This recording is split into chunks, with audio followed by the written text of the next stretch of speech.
Gigabyte GeForce GTX 1660 Gaming aux6G Graphics Card Opinion.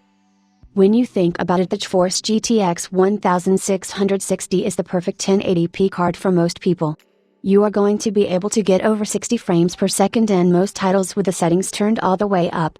If you wanted to jump up to 1440p, you'll need to turn down your settings a little, but you still will be able to game at over 60 FPS. I think this is a great card for esports titles like Apex Legends, Fortnite, and Counter-Strike.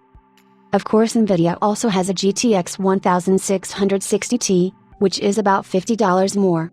So what are the differences between the two cards? Well, the GTX 1660, non-Ti, has about a 9% decrease in CUDA cores, 1408 versus 1536. Secondly, while both cards offer 6GB of RAM, the GTX 1660, non-Ti, has slower GDDR5 memory compared to the Ti's GDDR6. In our testing, that worked out to about a 14 to 15% difference in performance in games at 1080p and 1440p. Remember that $50 can go a long way towards a better SSD, better memory, etc. We took a look at Gigabyte's Gaming aux6G, which is their highest clocked GTX 1660.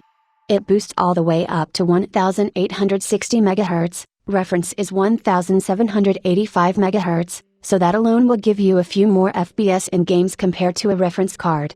Besides the card being overclocked, this card features Gigabyte's WindForce 3X cooling solution, which features 3 cooling fans, and a heatsink with 3 heat pipes that make direct contact with the GPU.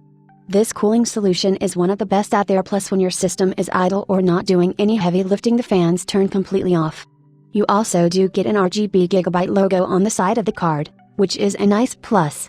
This card does have a full cover backplate, which gives it a nice look, but that backplate is plastic, so you aren't really getting any cooling benefit from it. Right now this card is selling for $229.99 at our favorite online retailer, which is only $10 over the MSRP of the GTX 1660.